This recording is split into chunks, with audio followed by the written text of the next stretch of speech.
কেউ যদি Facebook, Twitter, Instagram, মোবাইলে, টেলিফোনে, পত্রিকায় ধর্ম নিয়ে কোনো কটূক্তি করে 2 বছর কারাদণ্ড, 10 লক্ষ টাকা জরিমানা। এটা একটা চক্র। এই সমস্ত দাবি দাওয়াগুলোকে চাঙ্গা করে দিয়ে সরকারকে বিব্রত করার চেষ্টা করছে।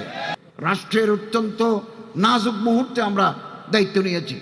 প্রধানমন্ত্রী নাই, পার্লামেন্ট ডিসলভ, হাইকোর্টের, সুপ্রিম কোর্টের নির্দেশ মতো একটা ইন্টারিম গভর্নমেন্ট করে আমরা দায়িত্ব নিয়েছি। একটা ভঙ্গুর অর্থনীতি, 20 বিলিয়ন মার্কিন ডলার আমাদের রিজার্ভে ছিল, আমরা এখন এটা 32-33 উন্নীত করেছি। আইন শৃঙ্খলা নাই, থানাগুলোতে আগুন, ট্রাফিক সিস্টেম নাই, এরকম একটা ভঙ্গুর অবস্থা আমরা দায়িত্ব নিয়েছি। কিন্তু সমস্ত দাবি দাওয়া আমাদেরকেই পূরণ করে দিতে হবে, এরকম একটা মানসিকতা তৈরি হয়ে গেছে। অতীতে কোনোদিন সরকার প্রধানের বাসায় মিছিল মিটিং নিয়ে যাওয়ার ঐতিহ্য নাই।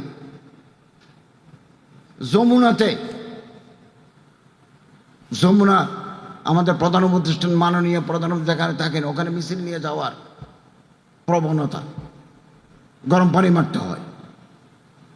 আমি যেখানে বসি স্বরাষ্ট্র মন্ত্রণালয়ের 8 নম্বর বিল্ডিংয়ে দোতলায়, ওখানে পাথর মেরে একেবারে দেওয়াল টপকে গ্লাস ভেঙে ফেলেছে। তো ইলেক্টেড গভর্নমেন্ট তো আসবে, we are committed to hold fair and free impartial election in due time. এরপরেও সচিবালয় ঘেরাও করে কাজ করতে দেয়, ভিতরে দেওয়াল মাটি ঢুকে যায়। এটা একটা চক্র। এই সমস্ত দাবি দাওয়াগুলোকে চাঙ্গা করে দিয়ে সরকারকে বিব্রত করার চেষ্টা করছে। 20 বছর পুরানো দাবি, 30 বছরের পুরনো দাবি।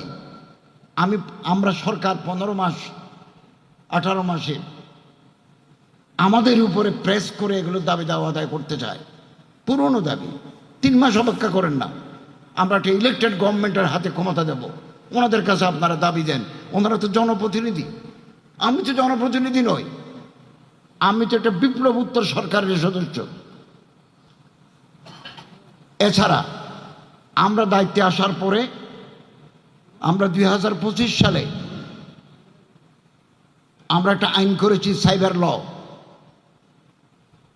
26 নম্বর ধারায় ফেসবুক, টুইটার, ইনস্টাগ্রাম, মোবাইলে, টেলিফোনে, পত্রিকায় ধর্ম নিয়ে কোনো কটূক্তি করে 2 বছর কারাদণ্ড, 10 লক্ষ টাকা জরিমানা। মাননীয় বিচারক যদি মনে করেন তার অপরাধের মাত্রা বেশি, তিনি উভয় দণ্ড দিতে পারবেন, তাকে 2 বছর কারাদণ্ডও দিতে পারবেন, 10 লক্ষ টাকা জরিমানাও করতে পারবেন। এটা আমরা করেছি 2025 সালের 26 নম্বর ধারা, 25 নম্বর ধারা, এটা আমরা করেছি।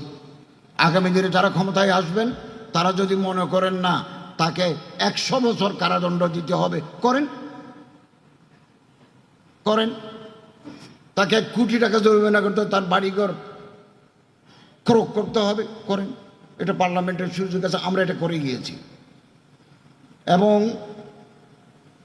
দেবোত্তর সম্পত্তি সম্পর্কে বললেন, আপনি যদি স্পেসিফিক্যালি বলেন আমার অমুক দাগের অমুক জায়গা দেবোত্তর সম্পত্তি, অ্যাকর্ডিং টু ডিট অমুকে দখল করে খেয়ে ফেলতেছে, কোনো মামলা নাই। আপনি ডিসি মহোদয়কে বলেন, এসপি মহোদয়কে বলেন, আমাদের জানান, আমরা ল এনফোর্সমেন্ট এজেন্সি দিয়ে আপনার দেবোত্তর সম্পত্তি উদ্ধার করে দেব। আমি মতিঝিলে দেবোত্তর সম্পত্তি উদ্ধার করে দিয়েছি, জন্মাষ্টমীর অনুষ্ঠানে গিয়ে আমি এটা উদ্বোধন করে দিয়ে এসেছি। এখনও এটা দখলে আছে, এটা মাল্টি স্টোরি বিল্ডিং করে দেব। কিন্তু আদালতে যদি মামলা থাকে, নির্বাহী আদেশ চলে না।